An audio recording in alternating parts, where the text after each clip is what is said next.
आज हम पुनः हमारे अतीत में 1000 वर्षों के दौरान हुए परिवर्तनों की पड़ताल में वीडियो संख्या 2 में इतिहासकार और उनके स्रोत के बारे में अध्ययन करेंगे। हमने पिछली कक्षा में गुप्त वंश के शासकों और हर्षवर्धन के बारे में पढ़ा। अब हम इस पुस्तक में 700 से 1750 ईस्वी तक लगभग हजारों वर्षों के बारे में क्या क्या परिवर्तन हुए, कौन कौन से सामाजिक, राजनीतिक और सांस्कृतिक परिवर्तन हुए, उनके बारे में अध्ययन करेंगे। इतिहासकारों को इन सब प्राचीन इतिहास की जानकारी है, वह प्राचीन सिक्कों के माध्यम से, शिलालेखों जो पत्थरों पर लिखे जाते लेख हैं उनके माध्यम से, और स्थापत्य, भवन निर्माण कला के माध्यम से तथा लिखित सामग्री के माध्यम से इतिहासकारों को इस प्राचीन इतिहास की जानकारी है वो प्राप्त होती है। इस युग में प्रमाणित लिखित सामग्री की संख्या और विविधता आश्चर्यजनक रूप से बढ़ी थी। ये लिखित सामग्री की संख्या बढ़ने का मुख्य कारण है कि कागज़ इस समय में सस्ता हो गया था और कागज़ पर सारे धार्मिक ग्रंथ और अन्य कई वृत्तांत वो लिखे जाते थे। लोग धर्म ग्रंथ, शासकों के वृत्तांत, संतों के लेखन तथा उपदेश, अर्जियाँ, अदालतों के दस्तावेज, हिसाब तथा करों के खाते आदि को कागज़ पर लिखकर इसका उपयोग करने लगे। धनी व्यक्ति, शासकजन, मठ तथा मंदिर, व्यापारी पांडुलिपियाँ एकत्र किया करते थे। इन पांडुलिपियों को पुस्तकालयों तथा अभिलेखागारों में रखा जाता था। अब पांडुलिपियाँ क्या है? तो पांडुलिपियाँ जो हस्तलिखित सामग्री होती है उसे पांडुलिपियाँ कहते हैं। और इन पांडुलिपियों को जब इतिहासकार लिखते थे तो दूसरा इतिहासकार उसकी पुनः कॉपी किया करता था। अब जब जिस प्रकार कोई भी छात्र हैं वह दूसरे छात्र की कॉपी करता है तो कई बार उसे उसकी राइटिंग समझ में नहीं आती है, तो वह अपने मन से ही उस शब्द को लिख देता है। तो उस कारण से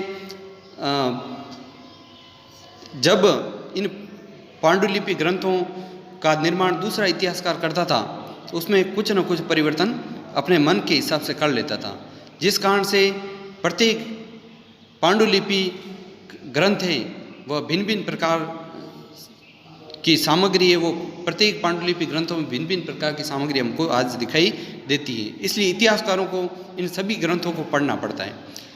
अब आ रहे हैं अभिलेखागार किसे कहते हैं? तो अभिलेखागार ऐसा स्थान जहाँ दस्तावेजों, पांडुलिपियों को संग्रहित किया जाता है। जहाँ पर दस्तावेज और पांडुलिपियों को संग्रहित किया जाता है उसे अभिलेखागार कहते हैं। और सभी राष्ट्रों और राज्यों के अपने अपने अभिलेखागार होते हैं, जहाँ पर सभी इतिहास से संबंधित जानकारी और उसके अलावा खर्च से संबंधित व्यय ब्यौरा और सरकारी दस्तावेज आदि संग्रहित रखे जाते हैं।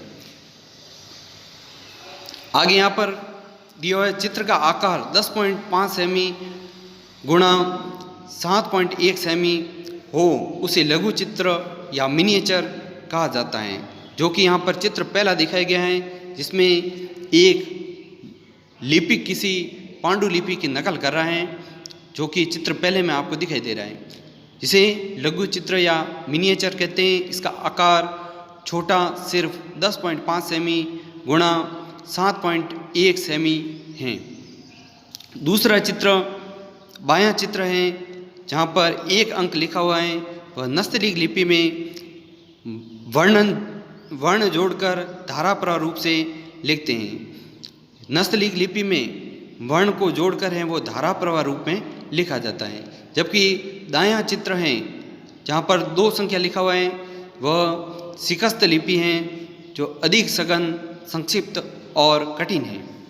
तीसरा चित्र यहाँ पर आपको इस 700 से 1750 में हजारों वर्षों में जो प्रौद्योगिकी परिवर्तन हुए उसमें कुएं से पानी निकालने के जिस रहट का प्रयोग प्राचीन काल में किया जाता था, उसका चित्र यहाँ पर चित्र संख्या 3 में आपको दिखाई दे रहा है। 14वीं शताब्दी के इतिहासकार जियाउद्दीन बर्नी अपना वृतांत पहली बार 1356 में, पहली बार 14वीं शताब्दी में 1356 में जियाउद्दीन बर्नी ने अपना पहला वृतांत लिखा और उसके 2 वर्ष के बाद में उन्होंने दूसरा वृतांत है वो अपना लिखा था। दोनों वृतांतों में काफ़ी अंतर है, लेकिन 1971 तक पहली बार लिखे जियाउद्दीन बर्नी के वृतांत की जानकारी है वो इतिहासकारों को नहीं थी। उसका प्रमुख कारण यह था कि विशाल पुस्तकालय में जियाउद्दीन बर्नी का 1356 में लिखा गया वृतांत है वह कहीं दब गया था। उसके बाद में इतिहासकारों को पता लगा कि जियाउद्दीन बर्नी ने 1356 में अपना पहला वृतांत लिखा और उसके बाद 2 वर्ष बाद में उन्होंने दूसरा वृतांत लिखा। नए सामाजिक और राजनीतिक समूह सन 700 और 1750 के बीच के हजारों वर्षों का अध्ययन इतिहासकारों के आगे भारी चुनौती रखता है, मुख्य रूप से इसलिए कि इस पूरे काल में बड़े पैमाने पर और अनेक तरीके के परिवर्तन हुए, जैसे प्रौद्योगिकी क्षेत्र। तो प्रौद्योगिकी क्षेत्र में हमने आगे पहले चित्र संख्या 3 देखा ही था, कुएं से पानी निकालने के लिए राहट का उपयोग और उसके अलावा सूत काटने की कताई के लिए चरखे का उपयोग है वो इस काल में किया जाने लगा। उसके अलावा युद्ध के लिए शस्त्र निर्माण में आग्नेय शस्त्रों का निर्माण होने लगा। आग्नेय शस्त्र का मतलब बारूद वाले हथियार का इस्तेमाल है वो लोग करने लगे। खान पान, भारतीय उपमहाद्वीप में नए नए खान पान का प्रचलन है वो होने लगा। उसका मुख्य कारण है कि भारतीय उपमहाद्वीप में लोग हैं वो यात्रा करने के लिए और व्यापार करने के लिए समूहों में आते थे और वे अपने साथ में नई नई फसलों की जानकारी वो लेकर आते थे। इस कारण से खान पान में कृषि नई खेती है वो की जाने लगी, जैसे आलू, मक्का, मिर्च, चाय और कॉफ़ी। ये खेती है वो भारतीय उपमहाद्वीप में की जाने लगी।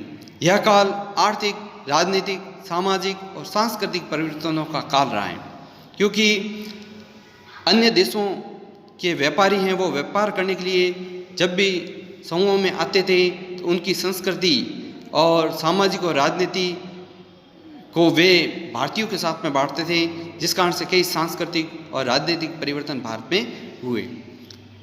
अवसर की तलाश में लोगों के झुंड दूर दूर की यात्रा करने लगे थे और इस कारण से अब लोग हैं वो व्यापार धंधे के लिए एक स्थान से दूसरे स्थान पर जाते थे, जिस कारण से हैं वह एक दूसरे के सामाजिक, सांस्कृतिक और राजनीतिक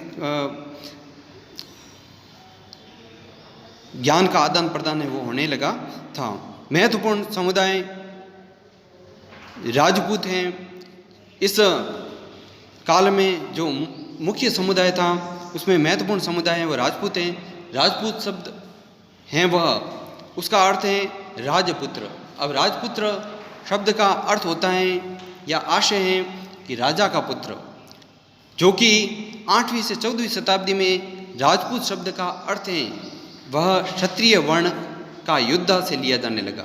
उसके बाद में धीरे धीरे राजपूत उसे कहा जाने लगा जो राजा हो, चाहे वह सामंत हो, चाहे सेनापति हो या सैनिक हो, उसे सभी राजपूत कहकर पुकारने लगे। इन राजपूतों के पराक्रम और स्वामी भक्ति का गुणगान करने वाले लोगों को कवि या चारण कहते थे। राजनीतिक महत्व हासिल करने वाले समूह मराठा, सिख, जाट, अहोम और कार्यस्थ आदि समूहों ने भी उठाया। पर्यावास, पर्यावरण और वहाँ के रहने वालों की सामाजिक और आर्थिक जीवन शैली को पर्यावास कहते हैं। पर्यावास में परिवर्तन के कारण कई वनवासियों को मजबूर होकर अपना स्थान छोड़ना पड़ा। अब ये जो वनवासी है वह अपना स्थान छोड़कर अन्य स्थान पर जाकर और स्थानांतरण कृषि करने लगे। कई वनवासी या आदिवासियों ने एक स्थान पर रहकर और वहाँ पर खेती करना आरंभ कर लिया, जिस कारण से उनको कृषक या किसान कहकर पुकारा जाने लगा। धीरे धीरे जिन किसानों के पास बड़े खेत थे वे सिर्फ खेती पर निर्भर रहने लगे। उसके अलावा कई किसान जिनके पास छोटे खेत थे तो उन्होंने खेती के साथ में व्यापार या कोई अन्य काम धंधा भी करना है वो शुरू कर दिया। उसके अलावा जो किसान कई किसान हैं वो व्यापारी फसलें भी उगाते थे, और उसके अलावा जिनके पास खेती का अनुभव नहीं था या खेती में जिनको रुचि नहीं थी वे अन्य काम धंधे करने लगे। जैसे सोनार है तो सोनारी का काम करने लगा, लोहार है तो लोहारी का काम करने लगा, कुंभार है तो मटके बनाने का काम करने लगा। इस कारण से जो व्यक्ति जिस काम को करता था उसे उस जाति के या उपजाति के नाम से जाना जाने लगा। इस प्रकार नई नई जातियों और उपजातियों का निर्माण हुआ। कृषकों के ये नए समूह क्षेत्रीय बाजार, मुखियाओं, पुजारियों, मठों और मंदिरों से प्रभावित होने लगे। ये बड़े और जटिल समाजों के अंग बन गए। जातियों और उपजातियों का निर्माण पृष्ठभूमि और व्यवसाय के आधार पर होने लगा। मैंने अभी बताया कि भाई व्यवसाय के आधार पर हैं वह जातियाँ और उपजातियाँ बनने लगी। जातियाँ स्वयं अपने नियम बनाती थी। नियम पालन करवाने का कार्य बड़े बुजुर्गों की एक सभा करवाती थी, जिसे कुछ इलाकों में जाति पंचायत कहा जाता था। इस जाति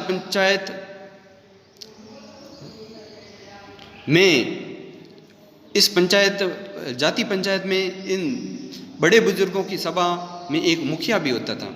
इस प्रकार गांव में रहने वाली सभी जातियां हैं वह गांव के बड़े बुजुर्गों की एक सभा होती थी, और उस सभा का भी एक मुख्य सभापति या प्रधान होता था, जो कि पूरे गांव की जातियों को उनके नियम को मानना पड़ता था, और सभी जातियां हैं वह गांव के मुखिया की बात को मानते थे। इस प्रकार जातीय पंचायत है वो जाति के लोगों पर कानून बनाती थी, और ग्राम पंचायत है वह पूरे गांव के लोगों पर कानून बनाती थी। और जातीय पंचायत का कार्य ये होता था कि ग्राम पंचायत के नियमों का पालन करवाना, अपने लोगों से गांव के नियमों का पालन करवाना। तो पूरे संपूर्ण राज्य में सबसे छोटी जो इकाई थी उसे ग्राम सभा के नाम से या ग्राम पंचायत के नाम से जाना जाता था। जातियों का कार्य अपने गांव के रिवाजों का पालन करना था, और ये सारी जातियां मिलकर और ग्राम पंचायत का निर्माण करती थी, और ग्राम पंचायत है वो राज्य की सबसे छोटी इकाई थी। अब आगे आ रहा है गृह कार्य। प्रश्न पहला, अभिलेखागार किसे कहते हैं? प्रश्न दूसरा, मिनिएचर को और किस नाम से जानते हैं? प्रश्न तीसरा, 14वीं सदी का इतिहासकार कौन था जिसने अपना वृत्तांत 2 बार लिखा था? प्रश्न चौथा, सन 700 और 1750 के बीच प्रौद्योगिकी में क्या क्या परिवर्तन हुए? प्रश्न पांचवा, सर्वप्रथम राजपूत शब्द का आशय क्या निकाला गया था? धन्यवाद।